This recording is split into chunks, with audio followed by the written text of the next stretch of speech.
Hello, welcome to episode 190 of Daryl Show Your Work.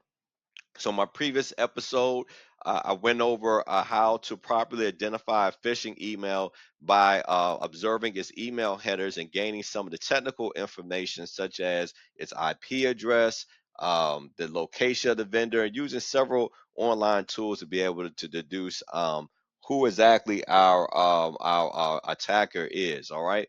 So, in this email, in this episode, excuse me, I'm going to be analyzing some of those potential malicious attachments and links contained within the phishing email to determine if they are indeed malicious and show some tools that we could use in order to do that.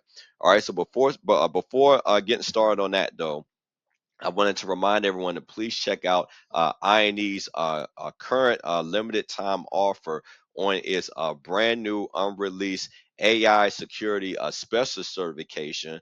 All right. And you get a lot with this bundle. All right. So you're going to get not only a discounted, so an early discount on its learning path associated with certification, you're going to get a discounted voucher. And then you're also going to get 3 months of premium access to their full library of content. All right, so that's going to include all their red teaming stuff like pen testing and different variations of that, blue teaming, system analysis, and incident response type of certifications and or forensic types of certifications, like what I'm about to go into now. And so basically, you're not going to be disappointed with those hands-on skills that you're going to walk away from at the end of all that training. So again, you're going to get a lot with this, but it's only lasts for a limited time up until now until June 27th. So soon, excuse me, June 22nd. So please take advantage of that. And the way you could do so is by going to get.ine.com/Daryl. And once you go into that link, you're going to see you scroll down just for a little bit, you're going to see that offer. All right, so I'm going to put that link down in the show notes. So please be sure to take advantage of it. All right, so getting started here, the first thing that I'm going to do to access my email here is to click on the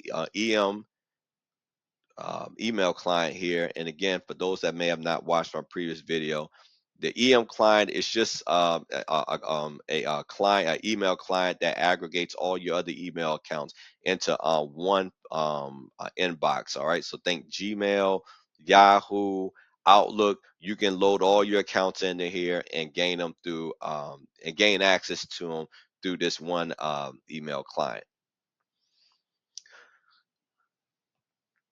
All right, so now that I'm in here, I'm going to go to my inbox. Let me close this out. All right, I'm going to go to my inbox here, which is under local folders. All right, so we very soon, now that I'm in there, we should see an alert from my antivirus. Let's see. Or maybe I have to actually click on it. All right, so let me actually interact with it. If I click on it, that should alert it. If not, then that's another way I could trigger it. All right, so I'm going to actually click on the document attached. There we go. All right, it took a while. All right, so that's the first indicator that we're potentially dealing with something malicious. Is that when I went to the email here, that it triggered my Microsoft Defender antivirus. All right, so the next thing we want to look for here is, I wouldn't advise doing this because just because you don't know what type of potential malware you're dealing with. But for the sake of this video, because I know that simply clicking on this is not going to affect my virtual machine with anything, I'm going to click on it. All right, so let's open that, and I'm going to open it with Edge. We can see where that triggered my antivirus again. All right, so we can see as soon as I get into to the quote unquote invoice here, it's telling me that I need to download it in order for me to be able to see it in full, which is suspicious in itself. All right, so anytime we see something that has a link in it, all right, whether it's the email itself or the document attached, we want to hover our mouse over it to see if what is stated is matching what link or URL pops up. So in this case, we're being told that this is from the DSV company, this invoice. So let's hover over this and see if this indeed comes from DSV. All right, so you may not be able to immediately see it, but if you look all the way down, it's going to be very small, all the way down to the lower left-hand corner of my screen. All right, we can see that it's from https forward slash livespoints.com/sso.dsv.com. All right, which again, that is a clear indicator that is not coming directly from dsv.com, because this should give us a URL that takes us to dsv.com/invoices or something like that, to where we can download this file. So livespoints.com should have nothing to do with DSV, but there's other ways we could verify if this link is legitimate or not. So next thing that I want to do is I want to actually look this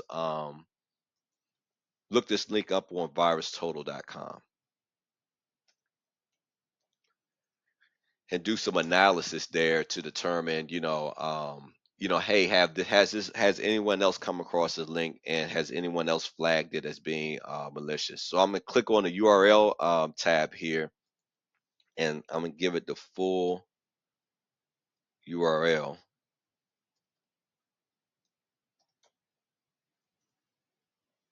All right, so that's gonna be lives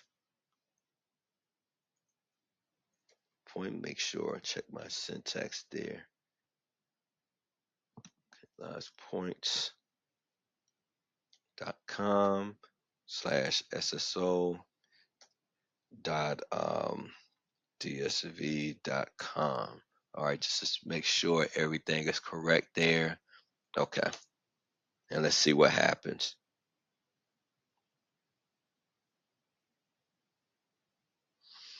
All right, so we can immediately see that multiple sources have flagged the URL as being malicious. And if I go to details here, all right, and then within the details here, again, we can see that it's categorized as phishing and as spyware. All right, so right here, we have one vendor that specifically says phishing, and we have one vendor that specifically says spyware, malware. All right. So we see some of those flags. Another thing that I could do here, if I go back to my email client, is again, I would not recommend this, but for the sake of the episode here, I'm going to save this.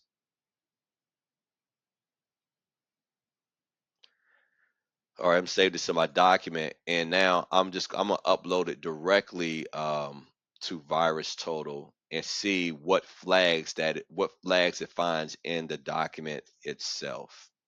All right, so clicking the upload button here, going to my documents where I saved it, and let's see what happens when I upload it.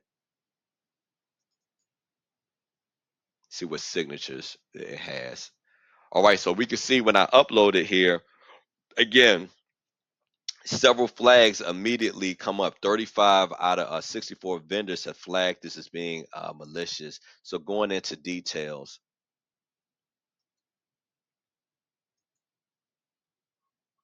All right, so again, if we go down here, we can see the different hashes. All right, so they're giving us information about,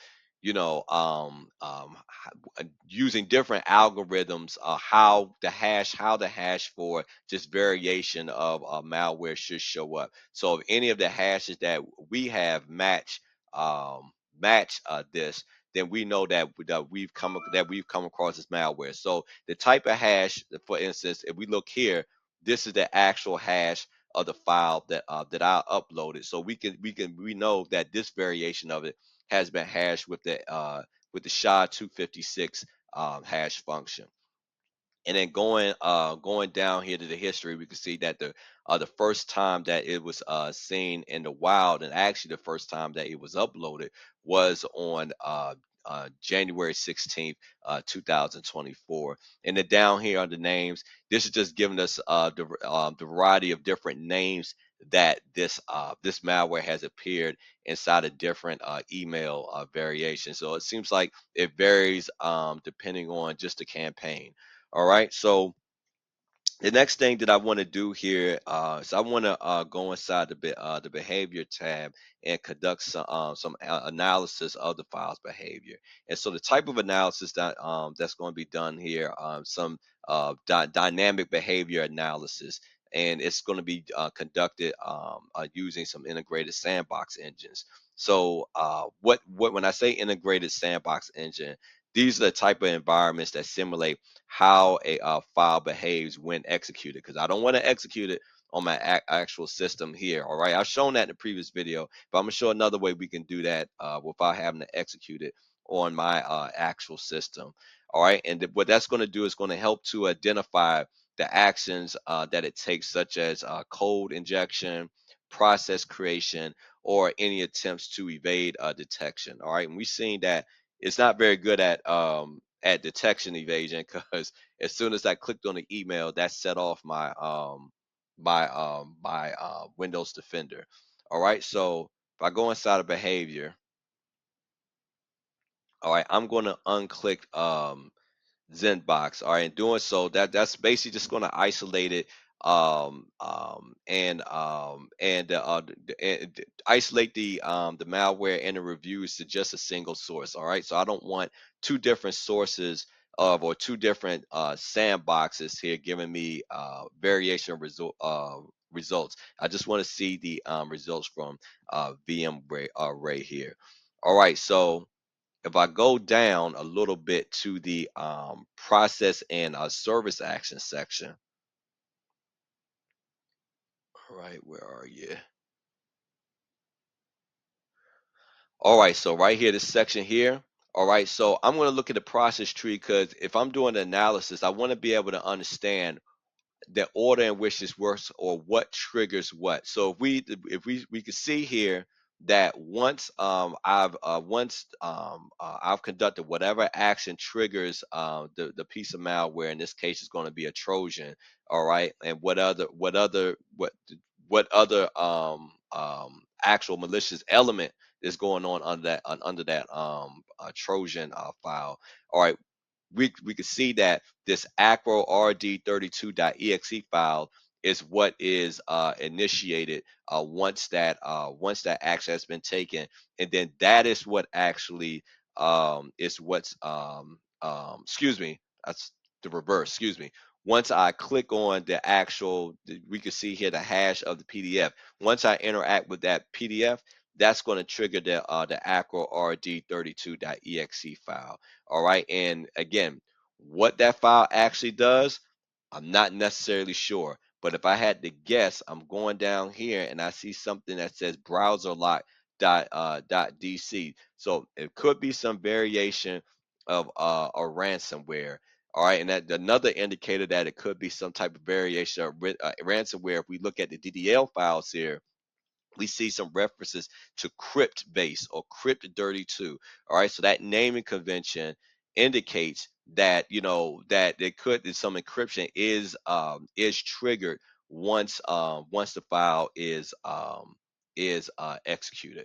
All right, so this one's going to be a bit shorter than the last one, just showing show some ways in which we can since last time I showed how we can do some analysis on a phishing email based upon its email headers. This time I wanted to show how we could do that same analysis of a phishing campaign based upon its attachments and links. All right, so some things that was done here in this episode. I identified some risky file types and naming patterns in the phishing emails. All right. So, and I also use antivirus software to scan and detect the malware attachments, which did it automatically. All right. So I didn't really have to do that necessarily here myself manually, but fortunately, this contains signatures that my Windows Defender was able to pick up on. All right, and I also examined some links for spoofing tactics and extracted the embedded domains from the PDF file that I found. And then I uploaded and scanned that file using multiple antivirus engines to be able to detect whether or not there was a threat within it. All right, and then lastly, analyze the dynamic behavior of the suspicious file within a sandbox environment and trace the process execution, which we saw here with that AD excuse me, acro rd32.exe file. All right, so please like, share, and subscribe. Most importantly, show your work, and please make sure to take advantage of that INE deal. You get a lot for your money, and again, I highly recommend that. But that's only as good until June 22nd. All right, and so until next time, take care of yourself, and God bless.